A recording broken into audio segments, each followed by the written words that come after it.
Bonjour à tous et bienvenue sur Pulsation. Aujourd'hui, on est à la journée de formation des aides-soignants et on est avec Cédric. Bonjour Cédric. Bonjour.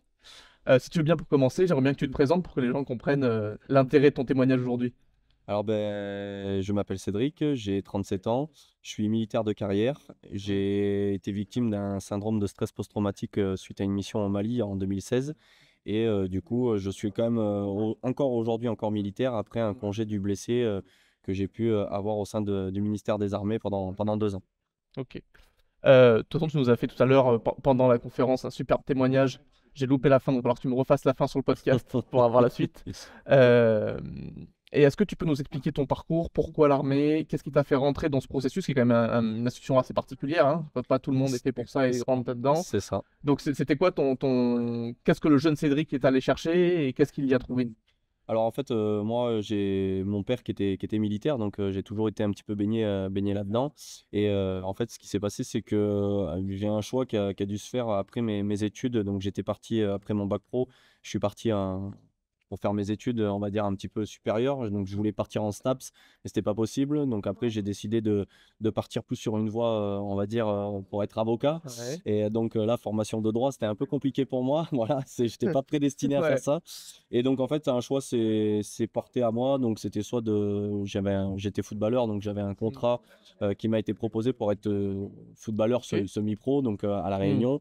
Et du coup, sinon, je rentrais en France avec mes parents. Et puis, du coup, je m'engageais dans l'armée parce que c'était toujours ce que j'avais voulu faire. Ouais. Et puis, au final, je voyais pas trop mon avenir sur du long terme avec le foot. Donc, Mm. j'ai préféré voilà, m'engager à l'armée. Et puis, c'est toujours ce petit truc de dire je veux ressembler à mon père et essayer de faire aussi bien que lui. Ouais, ouais, Donc ouais. forcément, voilà. Papa militaire aussi, grand-père militaire aussi, je vois bien les hiérarchies, C'est ça.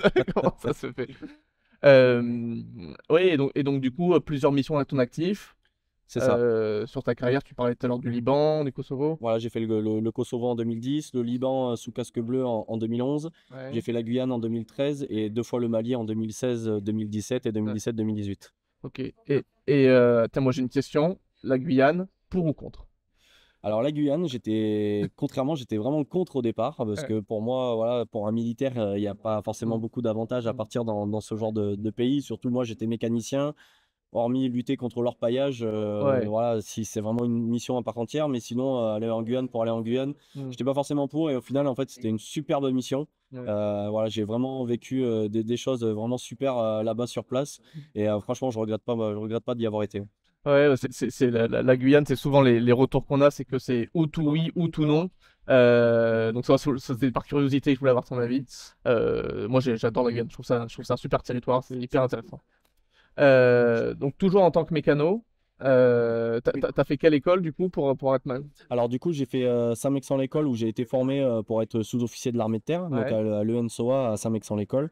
Ensuite, j'ai fait un an, un petit peu moins d'un an de spécialisation sur Bourges, où Mhm. là, du coup, j'ai été vraiment formé pour être vraiment mécanicien sur les véhicules de l'armée de terre, Ouais. sur une mécanique générale. Et ensuite, j'ai été muté au 4e Airmat à Nîmes, où Ok. j'ai fait 9 ans avant, donc là où j'ai été Ouais. blessé, avant d'être muté après sur les écoles de Saint-Cyr-Coët-Quidan, donc à l'académie militaire de Saint-Cyr-Coët-Quidan. Et ensuite, après, j'ai atterri donc avec un changement de spécialité où là, je suis du coup maintenant au groupement de soutien de la base de défense de Saint-Mexan, donc le GSBDD.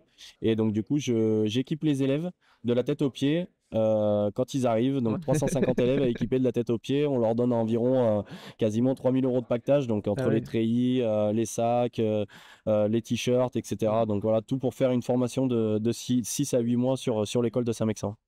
Ok, super. Ouais. On va en parler, c'est des grandes institutions, hein, pour les militaires qui nous écoutent. Je suis sûr que beaucoup se retrouveront là-dedans. Euh, Est-ce que tu veux bien maintenant approfondir un peu plus sur ben, les événements, qu'est-ce qui se sont passés, comment toi tu t'es ressenti, à quel moment, parce que du coup tu puisses témoigner de ton parcours, du moment où tu t'es dit là ça commence à pas aller bien, jusqu'à finalement ta prise en soin, puis la suite qu'on connaît aujourd'hui. Et bah du coup en 2016, donc quand j'ai eu mon stress de post-traumatique, hein, Mm. donc syndrome de stress post-traumatique, pardon. Et ben en fait c'est grâce à ma femme parce qu'en fait, moi, j'allais pas bien sur le territoire, donc j'ai rendu compte donc à mes parents, j'ai rendu compte à ma femme et j'ai rendu compte surtout à mon commandement. Il s'avère que mon commandement, donc du coup, a eu une position de me laisser plutôt sur le territoire. Donc du coup, je suis resté sur place. C'est qu'une fois quand quand je suis revenu en France, donc après une deuxième mission qui s'est enchaînée derrière. Voilà, ma femme a détecté que j'avais un syndrome post-traumatique, voilà, vraiment qu'il fallait traiter, que je pouvais pas le garder à mon niveau et le traiter sur du court terme. Il fallait vraiment que j'aille consulter. Donc du coup, voilà, elle a pris une décision. Elle a dit voilà, aujourd'hui c'est plus possible à la maison. J'avais des réactions inappropriées, que ce soit envers mes enfants ou envers ma compagne. Donc du coup, voilà, il a fallu que j'aille consulter. Ça a été un moment difficile pour moi parce que forcément, comme je l'ai dit ce matin sur l'intervention, à partir du moment où un militaire se dirige un petit peu par tout ce qui est assistante sociale, la médecine, voilà, les infirmiers, tout ça, on a un regard qui est un Ouais, petit c'est un peu peu un dit, aveu de voilà, faiblesse. voilà, c'est un Ouais. petit peu un aveu de faiblesse pour nous militaires et au vu du commandement. Donc, du coup, on n'aime pas trop ça. Donc là, du coup, c'était un peu difficile pour moi. Et arrivé aux écoles de Koweït Kidan, j'ai eu la chance qu'il y avait en fait, une psychologue qui était en face du bureau où je travaillais. Ouais. Et donc, en fait, comme je le dis souvent, et ça fait un peu rire les gens, je suis allé voir la psychologue en disant qu'elle allait me donner une boîte de Doliprane 2000. Ouais. Et finalement, c'est pas comme ça que ça s'est produit. J'ai eu plusieurs rendez-vous. Après, j'ai dû aller en psychiatrie pendant une semaine où j'ai été interné à Brest, où je remercie notamment les médecins qui m'ont pris en charge sur place.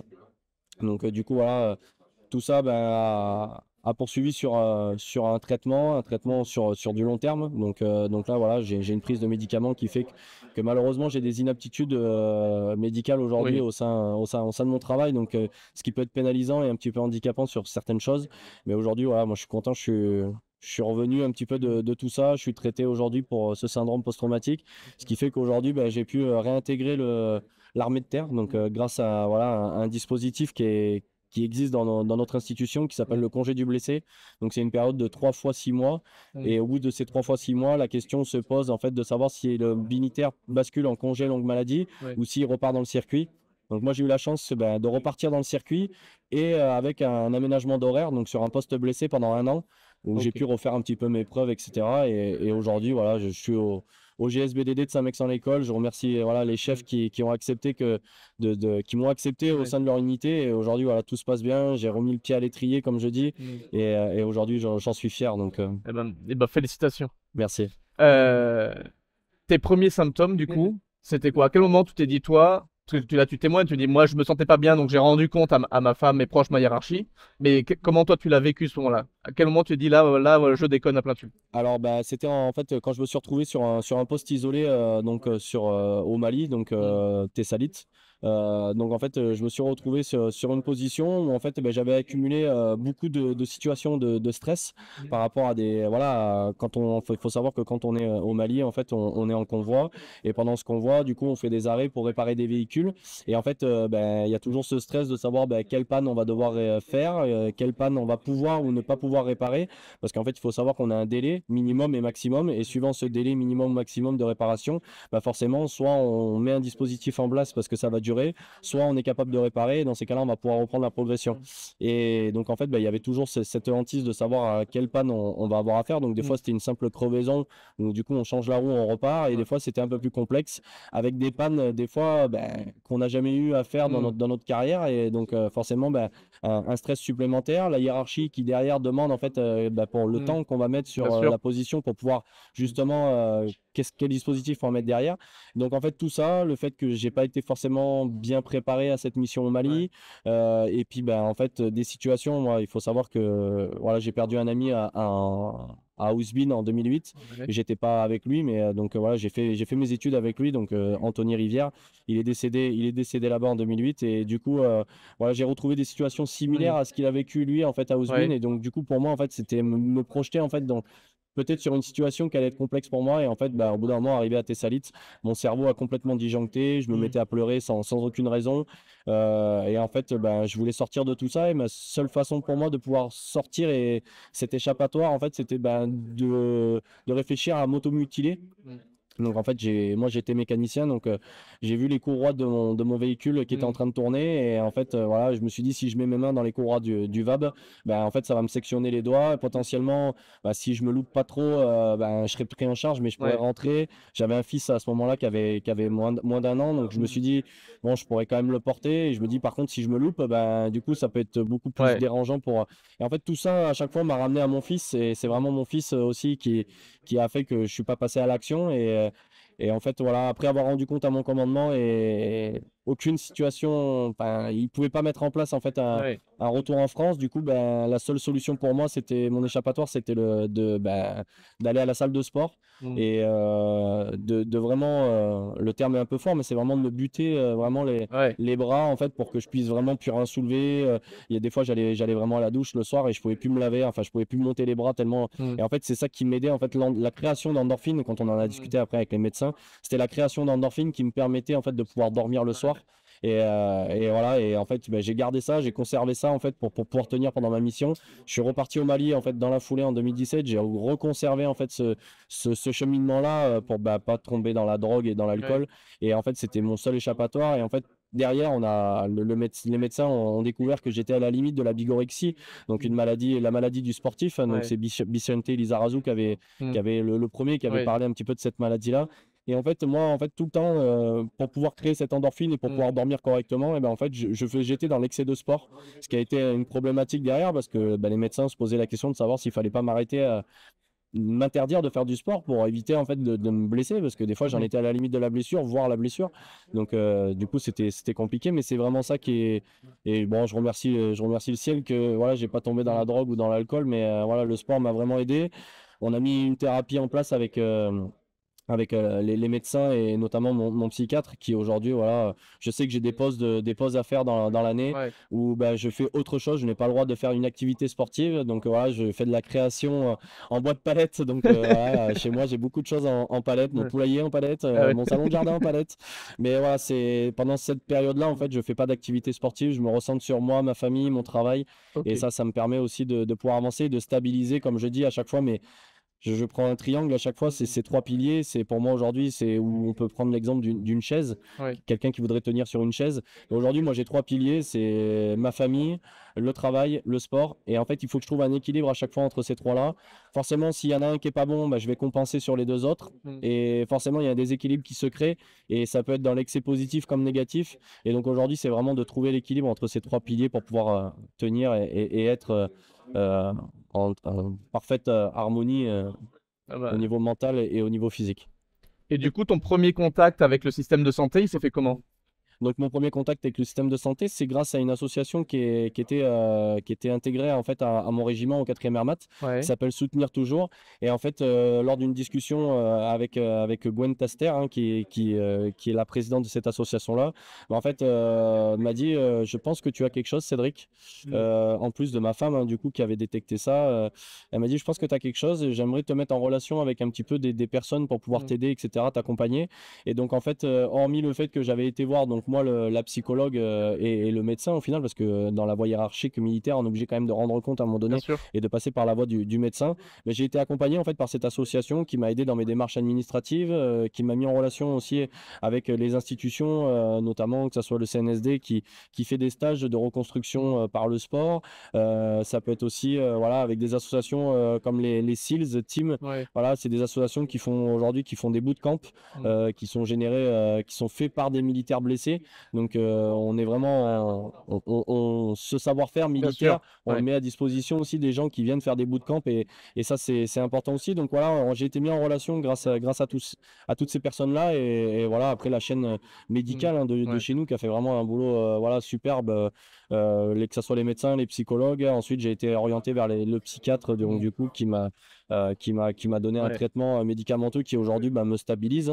Donc voilà, c'est vraiment, vraiment comme ça que ça s'est vraiment fait. Le premier soignant que tu as croisé, c'était quoi? Une psychologue? La première soignante, c'était la psychologue qui était en face Ouais. de mon bâtiment, du coup. Donc Ouais. j'y étais vraiment, vraiment pour dire que j'avais voilà, j'avais besoin de parler, de Mm. pouvoir peut-être mettre des mots sur des choses. Ouais. Et c'est vraiment la première personne à qui j'ai eu affaire. Et comment ça se passe dans ta tête à ce moment-là de la bascule de... parce que potentiellement j'ai quelque chose, mais j'ai pas tellement envie de me faire soigner. Ah, bah là, je suis avec la psychologue. Ce premier moment avec la psychologue, là, comment toi tu le sens, comment toi tu le vis? Alors, bah, ça s'est très bien passé parce qu'en fait, le courant, en fait, elle a su me mettre en fait à l'aise ou du coup, elle a vu que j'avais quelque chose, mais elle n'est pas Mm. forcément rentrée dans les détails, elle a été progressivement.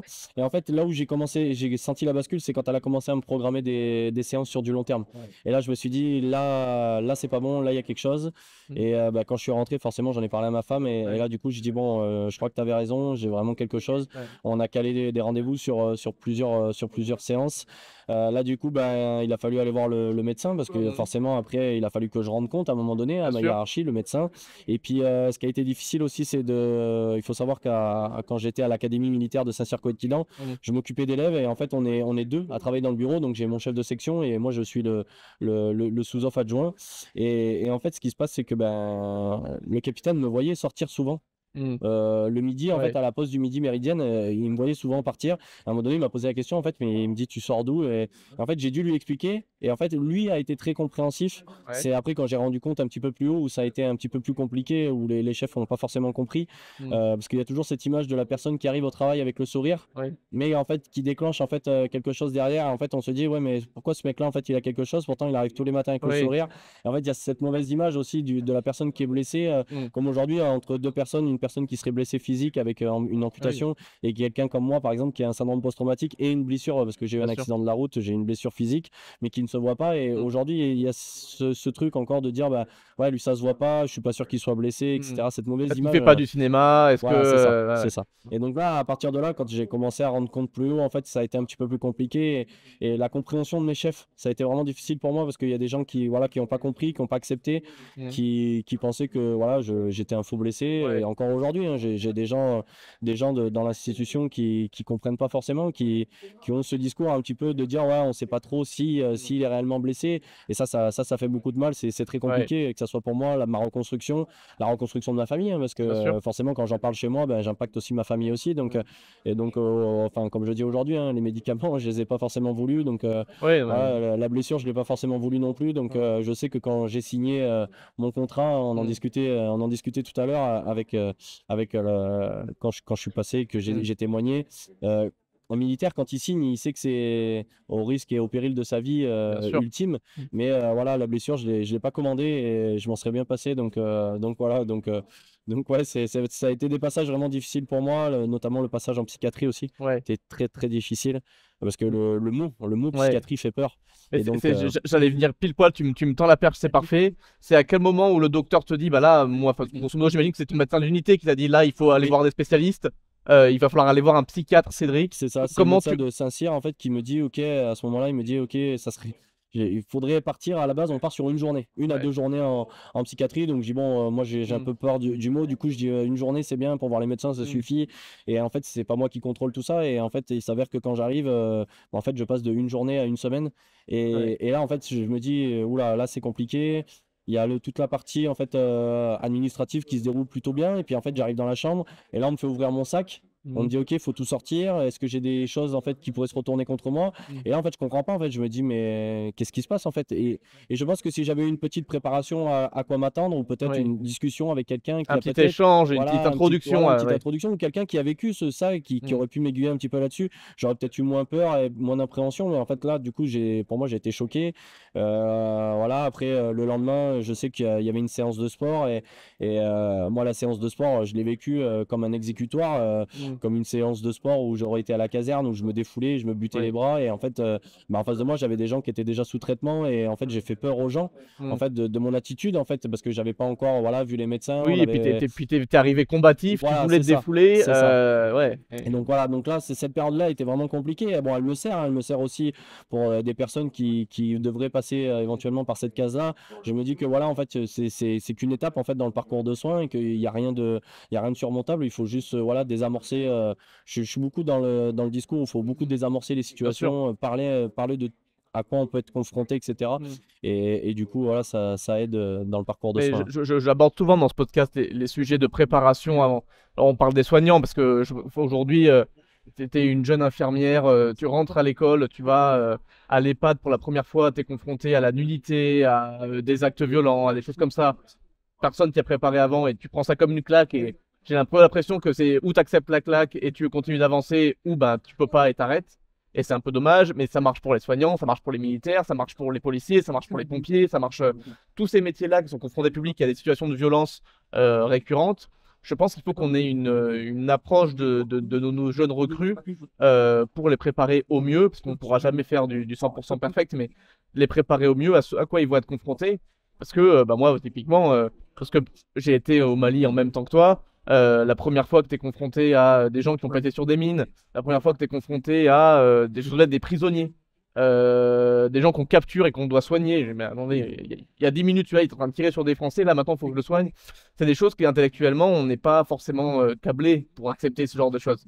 Et, et tout ça, je pense qu'il y en a un vrai travail à faire à l'armée, mais pas que, de préparation psychique à ce à quoi vont être confrontés les personnes, quoi. On a toujours une phase de préparation, hein. Donc, faut savoir qu'aujourd'hui, pour partir au Mali, on a pratiquement 8 mois de préparation en amont en fait de cette mission-là. Mais bon, moi, par exemple, je prends mon cas pour le premier Mali. J'étais pas préparé pour partir au Mali à la base. Ça s'est déclenché 2-3 semaines avant où on m'a dit, bon, ok, toi, tu vas partir au Mali. Bon, du coup, c'est plus du tout le même contexte, c'est plus du tout la même mission, c'est plus du tout la même zone de conflit. Et du coup, voilà. Après, je prends mon cas aujourd'hui. Je suis formateur, enfin, j'ai pratiqué beaucoup moins ces dernières années, mais je suis formateur secouriste, j'ai passé mes diplômes. Donc, par exemple, on forme les gens au secourisme au combat. Mais au secourisme au combat, ça n'en restera jamais la réalité de ce qu'on fera. On pourra toujours essayer de se rapprocher de la réalité, mais quand on arrive sur place et qu'on voit quelqu'un qui a un membre sectionné et qu'il faut poser un garrot, ça ne sera jamais la même chose que quelqu'un à qui on met un garrot et qu'en fait on est en train d'appuyer sur une pompe en train de délivrer du sang. Et en fait, ça, la problématique qu'on a, c'est que ce genre de situation, il faut absolument pouvoir et savoir ce que font aujourd'hui dans notre institution les forces spéciales, hein. Ils ont toujours des réactions à chaud et après à froid de la situation qui s'est produite, mais il y a certains, voilà, je pense qu'aujourd'hui même dans le service de santé, il faut absolument désamorcer ce genre de situation parce qu'il y a tellement de facteurs qui font en amont de ce qui s'est passé. On ne sait pas ce que la personne elle a vécu la veille, la semaine d'avant. Est-ce qu'elle a perdu quelqu'un dans sa famille? Comment elle va réagir? Quel est son niveau émotionnel du moment? Et en fait, tout ça va faire que son cerveau va être capable ou pas capable d'absorber en fait, le choc. le choc. Et ça c'est hyper important. Et nous, en tant que militaires, voilà, on a cette partie qui peut-être au niveau mental nous manque, de pouvoir en fait préparer peut-être l'esprit en fait et la tête en fait à justement à ce choc émotionnel parce que demain, moi j'ai des camarades qui ont perdu des amis et qui ont été confrontés à la mort, etc., ou qui ont des amis qui ont été amputés, etc., et je pense qu'on n'est pas préparé en fait à ce choc émotionnel et chacun réagit différemment. Il y a des gens qui vont réagir tout de suite dans la douleur et il y a des gens qui vont garder ça pour eux mais qui vont le déclencher peut-être 5 ans, 10 ans, 15 ans après parce que l'adrénaline va retomber, qui vont quitter l'institution et qu'en fait pour eux en fait c'est le moment en fait où ils vont pouvoir relâcher leur corps et le cerveau en même temps, et c'est là où tout va ressortir, quoi. Bah, c'est ça, et puis enfin il y a des vrais enjeux. Tu parlais de la préparation, tant mieux si tu as eu la chance d'en avoir une. Moi je me souviens très bien, on m'a dit un mois avant, dans un mois tu décolles pour Mali, c'était l'été. Et je me souviens de me poser la question parce qu'en fait la date de départ c'était le jour d'anniversaire de ma femme. Je me dis oula, ce soir faut que je rentre à ma femme, que je lui dise que je pars au Mali et en plus faut que je lui dise c'est son anniversaire. Ça va être compliqué. Je me souviens d'avoir fait ces réflexions. Mais ouais, moi j'ai eu quand même l'impression de. Alors on nous dit toujours qu'il faut s'adapter, mais que j'ai été un peu jeté dans le bain, quoi. Voilà. Et on m'a dit tu apprendras à nager quand tu y seras. C'est ça. Alors ça fait partie du taf, hein, je pense, de s'adapter. Mais je pense il y a des conditions. Alors parfois c'est pas possible, mais je pense qu'il y a des process à mettre en œuvre pour intégrer tous ces gens. On sait que c'est un milieu qui est ultra violent, on est témoin de plein de choses. Le mandat qu'on a fait en commun, il était particulièrement tendu. Moi, je connais très bien un médecin qui est parti le mandat d'après, qui a été revenu blessé aussi. Donc, c'est vraiment une tension. Et le milieu civil est pas du tout au clair avec ce que peuvent vivre les gens de l'institution. Parce que c'est vraiment décorrélé. J'ai l'impression qu'il n'y a pas de lien. Et comment est-ce que tu penses qu'il y a un moyen de refaire le lien entre les deux pour que notre service de santé civil puisse aider et accompagner nos militaires parce que finalement ils finissent tous par retourner dans le dans le circuit civil. Oui, ils retournent tous dans le circuit civil et puis on n'est pas à la main. Demain, j'ai quelqu'un qui est venu me voir ce matin en me disant que un personnel militaire en fait était allé à l'hôpital parce que il Oui, avait fait une crise et donc en fait ce personnel soignant n'était pas formé en fait à ça. bien Et sûr. donc en fait comment en fait pouvoir sensibiliser en fait ces personnes en fait du monde civil Mm. à ce que nous on peut côtoyer.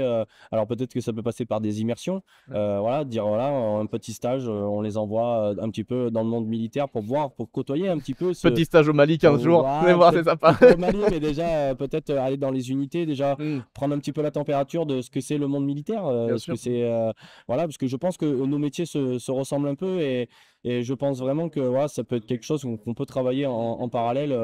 Par exemple, j'ai vu ce matin en, en passant autour des stands, Mm, des personnes qui font de la réalité virtuelle oui. sur ce qu'on peut mettre en place sur des actions en fait de soins. Mm. Bah, ça, c'est quelque chose qui peut être, voilà, on fait une immersion.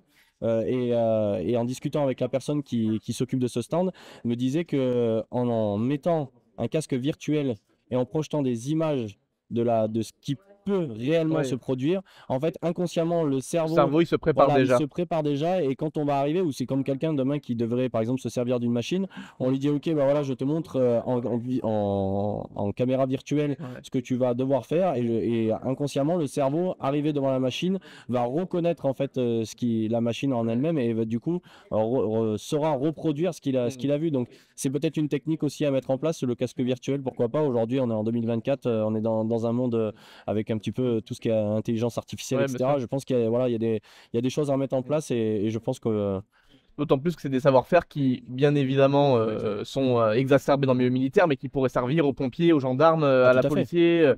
Donc il y a un vrai besoin, je pense, de développer la santé mentale et plus particulièrement la prise en charge du PTSD chez même dans le milieu civil. Donc c'est hyper intéressant. Surtout que la partie mentale, je me permets de rajouter Bien ça, sûr. c'est que sur la partie mentale, il faut savoir qu'à partir du moment où en fait mon cerveau avait déconnecté, en Mm. fait il y a des choses que je n'arrivais plus à faire. Je sais que moi par exemple le préparateur mental, je ne l'ai pas eu avant la mission, mais je l'ai eu après.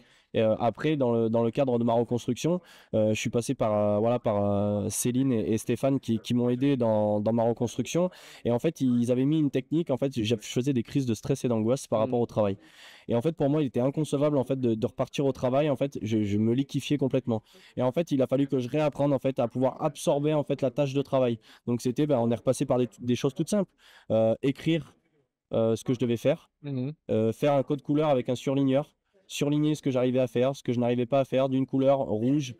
Si le rouge c'était pas bon parce que c'était trop agressif, je prenais une autre couleur. Ouais. Et en fait, c'est des petites choses qu'on a mis en place. Moi, j'ai un collègue qui a sauté sur un véhicule suicide, Mm. qui a fait 1 an d'hospitalisation. Il a dû réapprendre à manger.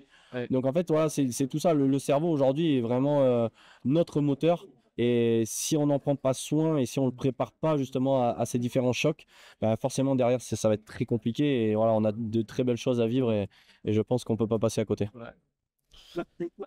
J'ai une question, et tu me dis, t'es pas obligé, mais quand t'es, alors j'allais dire, pas atteint d'une pathologie psychiatrique conventionnelle et que tu arrives en psychiatrie, tu as l'impression d'entrer dans la maison des fous, je pense. Oui. Comment tu vis ce moment et comment tu te perçois par rapport à l'environnement autour qui est quand même là aussi pour le coup un peu agressif parce que tu as des gens qui sont shootés, tu as des gens qui sont potentiellement hystériques, tu as des gens qui sont plein de tocs, t'as des gens... donc c'est une population qui est très particulière. Comment toi tu te vois dans ce milieu-là et est-ce que tu te dis que c'est ta place pour être soigné? Tu vois, c'est des vraies questions. En fait, je pense que ça fait partie voilà, des choses qu'on aurait pu peut-être aborder, de dire voilà, que j'allais aller en psychiatrie, etc. Et en fait, ça fait partie aussi de ce que je disais tout à l'heure, l'assistante sociale, Mm. le médecin, le fait qu'on est faible en fait, que, Ouais. voilà, au vu de l'institution. Et donc en fait, quand je suis arrivé là-bas, moi concrètement, oui, c'est exactement ça. J'étais dans un hôpital de fous. Je voyais les gens, j'ai appelé ma femme, j'ai dit prends la voiture, viens me chercher, c'est pas possible. J'étais à Brest, elle était en Bretagne. Enfin du côté de, on va dire, Vannes, Ploërmel, donc c'était pas du tout à côté. Je lui ai dit prends la voiture, viens me chercher. Il y a des gens qui me regardent bizarrement, qui marchaient bizarrement. Je me demandais ce qui se passait. À un moment donné, je vois la dame qui arrive pour fermer ma porte à clé et je vois qu'en fait elle regarde à travers la vitre. Mais je dis mais pourquoi il ferme la porte de ma chambre? Pourquoi il regarde à travers la vitre? Moi j'étais devant la télé et en fait, toutes ces choses-là, en fait, j'ai pas été préparé. Et en fait, pour moi derrière, ça a été très compliqué à vivre. Et aujourd'hui, je sais qu'aujourd'hui, on a trouvé un moyen, par exemple, de voir avec mon psychiatre, de faire de la consultation, ce qui me permet en fait de pas remettre les pieds parce qu'aujourd'hui, je sais que c'est un endroit qui est difficile pour moi. Donc, comme aujourd'hui, par exemple, de repartir au Mali, pour moi, ça serait pas possible. Ça serait me replonger en fait dans. J'ai eu la chance l'année dernière de partir avec l'équipe de cyclisme de la Fédération des clubs de la défense et on est parti faire le tour du Sénégal au mois de décembre. J'ai mis pratiquement 3 jours. Et pourtant, le Sénégal et le Mali, c'est pas du tout pareil, mais ça reste Afrique. Mais il m'a fallu 3 jours déjà pour essayer d'immerger un petit peu, de me sentir un petit peu en confiance, parce que pour moi, en fait, j'étais pas bien, j'étais liquéfié, etc. Et en fait, je vais pas dire que je me suis un petit peu renouer un petit peu avec l'Afrique, mais disons que j'ai vu l'Afrique différemment dans un autre contexte. Mon père avait fait une MCD par exemple au Sénégal. Une mission courte durée pour ceux qui savent pas. Une mission courte durée où il a vu le lac Rose, il a vu des choses extraordinaires, mais c'était une mission différente quoi. Et forcément, moi j'ai fait le Mali, j'arrive même dans un autre contexte où je venais faire du vélo, c'était très compliqué pour moi de remettre les pieds en Afrique. Donc en fait, tout ça, en fait, il y a un moment de réadaptation et on est obligé de passer par là et ça passe par le cerveau. Tu parlais tout à l'heure de tes 3 piliers, ta famille, le sport et ton travail. On parle souvent d'équilibre pro-perso et à quel point c'est difficile de le trouver. Comment tu fais toi aujourd'hui? Parce que tu me disais tout à l'heure que tu as des créneaux imposés. Donc comment est-ce que tout est imposé? Comment ça se passe? Comment tu trouves ton équilibre aujourd'hui? Donc avec le psychiatre, on a mis en place en fait un système où du coup moi par exemple j'ai deux pauses à faire d'une quinzaine de jours dans l'année où je n'ai pas le droit de faire de sport pour pouvoir justement en fait déjà régénérer mon cerveau, régénérer mon corps, etc. Et faire une pause au niveau du sport pour ne pas justement basculer dans la bigorexie parce qu'en fait aujourd'hui c'est vraiment le sport qui m'aide aussi en plus de mon travail et de ma famille. Et donc on a mis ce système en place et ensuite par mois par exemple, je dois faire 1 à 2 compétitions maximum. Le reste est réservé en fait à mon espace familial, donc un week-end de repos, un week-end où je passe avec ma famille. Donc il y a des fois on compense parce que des fois, moi qui suis cycliste, moi qui suis cycliste, il y a des fois, je vais avoir des compétitions sur 4 week-ends ou 3 week-ends d'affilée. Et par contre, pendant un mois, je vais rien avoir. Donc en fait, des fois, je compense, ce qui n'est pas forcément la bonne solution, mais on arrive à trouver un rythme de vie avec ma femme et mes enfants où du coup, si je fais par exemple 3 week-ends, je fais un week-end de repos ou un week-end familial et je reporte le week-end que j'ai pas pu faire avec eux ou le week-end de repos, je le reporte sur un autre mois pour pouvoir compenser, mais toujours avoir cette régularité au final pour ne pas tomber justement, reprendre en fait, retomber un petit peu dans mes travers de l'époque où justement j'étais à la limite de la bigorexie. Et du coup, toi qui es sportif de haut niveau, presque. Si, presque. Amateur plus, on va dire. J'aime bien dire ça, amateur plus, ça fait pas. Amateur plus, voilà, c'est ça. Tu sais à quel point le repos c'est important pour tes muscles, pour ton corps. Comment tu le vis toi du coup ça? Et ben en fait, moi qui ai dû justement au Mali en fait aller jusqu'à la souffrance pour pouvoir dormir, etc. Là aujourd'hui en fait, j'essaye en fait donc il y a des gens qui m'accompagnent. Je sais que j'ai une amie qui m'accompagne aussi, qui me demande comment se comporte mon corps. On essaye de mettre des choses en place avec voilà des petites voilà à un moment donné quand je vois que je suis en manque de vitamines, je prends plus de vitamines. Quand j'ai besoin de choses à base de plantes, on essaie de un suivi nutritionnel à côté. Alors c'est pas vraiment un suivi nutritionnel, mais plus on va dire quelqu'un qui me conseille. Voilà. Et parce que c'est vraiment pas un suivi à proprement dit, mais je sais que j'écoute beaucoup plus mon corps aussi. À un moment donné, pour éviter justement de rebasculer et de replonger en fait dans la douleur, et ben en fait je sais que je vais aller au bout de l'effort, mais je vais pas aller jusqu'à la douleur ou à la blessure parce que je sais que derrière en fait ça peut engendrer en fait un arrêt de sport, et je sais que si jamais je dois m'arrêter, et ben en fait ça va être une autre souffrance, mais la souffrance de ne pas pouvoir faire de sport et de pouvoir en fait créer en fait de pas pouvoir faire de sport te fait plus peur que de pas pouvoir en faire sur c'est ça. Donc en fait, faut trouver le juste milieu où j'essaye. Alors des fois c'est compliqué, hein, des fois entre le rythme de travail, le rythme familial, ce que je fais en dehors aussi. Donc moi je suis responsable de ma section de vélo de mon village. Je suis responsable de la section vélo. Je suis manager de l'équipe de France de la fédération des clubs de la défense handisport. Donc une équipe vélo handisport, mais sur le territoire français. Donc où j'ai 6 athlètes à gérer. Et ensuite après je fais partie aussi donc j'assiste à des réunions du comité handisport cyclisme, donc Fédération française handisport de cyclisme. À côté de ça, je fais partie aussi du comité handisport des Deux-Sèvres. Donc en fait, voilà des réunions qui viennent en fait se rajouter, des interventions, des petites choses. Donc en fait, plus. Mais en fait, c'est de la fatigue, pas forcément musculaire, mais mentale. Et donc en fait, il faut aussi compenser là-dessus pour dire, bon, ok, je fais plein de choses.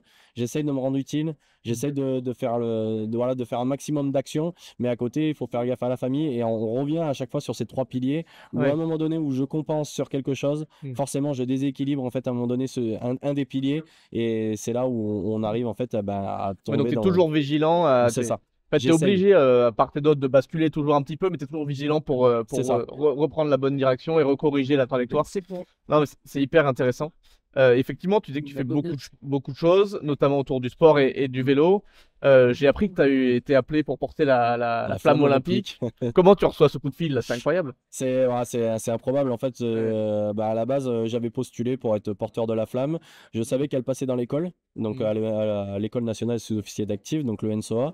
Et en fait, voilà, c'était un petit peu décevant de ne pas pouvoir la porter au sein de l'école. Et en fait, le jeudi, je reçois un coup de fil et je pense qu'on me fait une blague au téléphone au début. Donc on me dit voilà, tu vas porter la flamme. Est-ce que tu es toujours volontaire? Alors du coup, je dis à la personne au téléphone que sa blague elle est pas marrante du tout. Et en fait, il m'envoie le mail de confirmation comme quoi il y a quelqu'un qui s'est désisté et que je suis le premier sur la liste des remplaçants. Et donc en fait, on me dit ok, voilà, Coca-Cola est fier de te dire que tu vas porter la flamme. Donc 2 jours après, en fait, je porte la flamme à Saint-Mexan et ils ont fait en sorte que je puisse la porter dans l'école, qui a donné un petit goût un petit peu voilà, supplémentaire parce que voilà, c'est l'école où j'ai été formé. Et puis ça permet de rendre un peu ce qui t'a été donné. C'est ça, exactement. Donc voilà, ma famille était présente, mes amis, enfin les gens de mon club, voilà, c'est aussi voilà une fierté de pouvoir représenter après à travers toutes les actions que je peux faire en fait de pouvoir représenter aussi voilà son département et les militaires blessés en général. Ça a dû être une sacrée fête, j'imagine après. En fait non. Du coup, parce que je suis parti faire un périple. On avait en fait un périple qui était prévu. On voulait partir de l'école nationale des sous-officiers d'active en vélo avec les militaires blessés de l'école. Et en fait, on voulait rejoindre les plages du débarquement pour le 80e anniversaire. Donc en fait, j'ai porté la flamme et ensuite j'ai mes parents qui m'ont emmené directement les rejoindre sur la route pour pouvoir suivre le périple avec eux.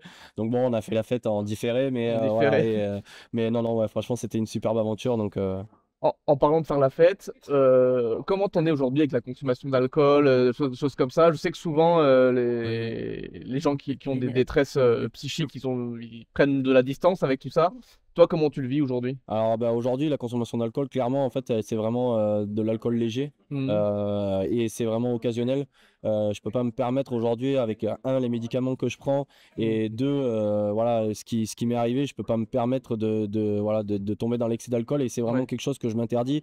Au-delà du fait que je sois sportif qu'il faut quand même voilà une hygiène de vie quand même correcte, mais voilà, la consommation d'alcool où on fait la fête à outrance et à boire à outrance, je sais que voilà, ça c'est des choses que je me suis interdit et notamment quand j'ai eu mon sas en Crète en 2016, malheureusement pendant 3 jours je me suis noyé dans l'alcool. Alors le sas, pour ceux qui ne savent pas, c'est 3 jours de petit séjour quand on revient de mission, pendant lesquels on est censé être justement dépisté sur le test transformatique. On a des séances avec des psychologues, on fait des séances de techniques d'optimisation de performance ou potentiel. Donc là, c'est un petit seuil entre la mission et le retour à la maison. Qui souvent est un peu bâclé, moi le premier. Donc voilà. Donc, tu disais que tu avais énormément consommé à ce moment-là. J'ai pas pu parler de ma problématique parce que j'avais honte à ce moment-là. Et en fait, le seul moyen pour moi de noyer en fait tout ça, c'était de sombrer dans l'alcool parce que forcément, j'avais pas la salle de sport qui allait bien. Donc du coup, j'ai compensé par autre chose. Et du coup, à ce moment-là, j'ai consommé de l'alcool. Voilà, il y avait une salle de sport dans l'hôtel en Crète. Il y avait une salle de sport, mais du coup, c'était une salle de sport restreinte. On pouvait pas y rester toute la journée. Donc et en fait, voilà, le SAS en Crète, malgré malgré les 2-3 activités qu'on avait, hein, c'est déjà très bien, hein. Ouais. Ça nous permet d'évacuer quand même, même si voilà, il y a certaines personnes qui préfèrent rentrer chez eux directement. Mais voilà, enfin, moi j'ai sombré dans l'alcool à ce moment-là et je me suis promis de plus jamais refaire ça. Bon, ça arrive voilà, de faire une soirée un peu trop festif avec des amis où des fois on va y avoir une consommation un peu plus prononcée. Mais je veux dire, après, voilà, l'alcool, c'est vraiment pas l'image que je préfère voilà, aider. Et quand j'entends des personnes qui ont cette même pathologie que moi, ben voilà, je leur dis qu'il y a d'autres façons de faire, que ça soit la drogue ou l'alcool. Je sais que malheureusement, je pourrais pas aider tout le monde, mais voilà, si je peux les aiguiller sur une autre façon, à savoir que là, ben, le sport à outrance et la bigorexie, hein, ça peut être aussi délétère, hein. dangereux que l'alcool et la drogue, mais voilà, il y a d'autres façons de faire. Aujourd'hui, c'est difficile d'en parler, mais aujourd'hui, ben, quand on se libère de ça, au final, on s'en porte mieux aussi. Et c'est toujours le regard des autres qui est difficile à vivre, surtout quand on a des personnes qui peuvent nous traiter de faux blessés. C'est vraiment compliqué. Mais voilà, aujourd'hui, voilà, on est une communauté de militaires blessés. On arrive à communiquer ensemble, on fait de belles choses, notamment moi autour du cyclisme par exemple. Donc voilà, je sais que j'initie des projets, je fais des choses avec mes camarades blessés, je compte pas m'arrêter là. Et voilà, c'est notre petit sas de décompression à nous. Donc voilà. Parfait. Je te remercie. Je vais pas tarder à te libérer parce que je sais que tu as d'autres impératifs derrière. Juste, si tu avais un message à passer, potentiellement quelqu'un qui est blessé, qui nous écoute, qui n'ose pas en parler, qui est coincé, c'est un message à lui faire passer, quelque chose qui pourrait un premier pas vers par où il faut qu'il commence. Alors aujourd'hui, la personne qui veut vraiment s'en sortir, en fait, elle viendra de elle-même. Parce qu'en fait, alors des fois, on a des gens qui disent, voilà, je connais quelqu'un qui est blessé, est-ce que vous pouvez l'aider? Mais en fait, la vraie démarche, en fait, c'est quand la personne, elle décide de franchir le pas. Moi, je me tiendrai toujours à disposition des personnes qui veulent en parler. Alors, il existe plusieurs choses. Il y a l'ONAC VG, voilà, qui peut aider les personnes en détresse. Il y a les médecins, hein, donc il faut passer par les médecins, qu'ils soient civils ou qu'ils soient militaires. Pour ceux qui sont encore dans l'institution, il y a aussi la cellule d'aide aux blessés de l'armée de terre, donc la CABAT, qui après, hein, bien sûr, dans les différentes armes, hein, il y a aussi, hein, pour la marine et pour l'armée de l'air. Mais voilà, il faut pas hésiter. Après, des associations. Et tout simplement des associations, moi je sais que je fais partie de plein d'associations différentes, que ce soit en tant que membre sportif d'honneur. Voilà, j'essaie de délivrer ce message où justement je me mets à disposition des militaires. J'ai une page LinkedIn aussi où j'ai beaucoup de personnes qui ont fait l'ex-Yougoslavie et du coup qui m'ont contacté via ce réseau-là, où j'ai pu aiguiller justement vers des associations pour les aider justement à faire reconnaître leurs blessures, parce que il y avait pas forcément le même dispositif à l'époque. Donc voilà, mais ça reste quand même une démarche quand même personnelle, où la personne qui veut vraiment s'en sortir doit franchir le pas par elle-même, et ça c'est vraiment important pour sa propre reconstruction soi-même. Et si je peux me permettre, vous avez toujours des soignants près de vous, et là j'y pense que du coup, tu sais, on était au Mali en même temps, potentiellement on s'est croisés là-bas, enfin c'est même sûr qu'on s'est croisés, hein, parce qu'on est restés tous les 2 6 mois là-bas, donc on s'est forcément croisés sur les mêmes théâtres, sur les mêmes missions. N'hésitez pas à aller parler aux soignants, parce que du coup, alors je sais pas ce que j'aurais fait pour toi à ce moment-là, mais peut-être que j'aurais pu te faire gagner un peu de temps, peut-être que j'aurais pu. Voilà. Donc n'hésitez pas, on est aussi là pour ça, on ne fait pas que de la blessure physique, on peut faire aussi de la blessure psychique. Donc voilà, n'hésitez pas à aller en parler, parce que je pense que c'est vraiment la clé pour s'en sortir, c'est de s'ouvrir. C'est pas facile à faire, mais il faut se lancer, quoi. C'est ça. Mille merci Cédric. Merci à toi. Au plaisir de se recroiser, et puis bon courage pour la suite et pour tes projets. Merci beaucoup. Merci. Au revoir. Au revoir.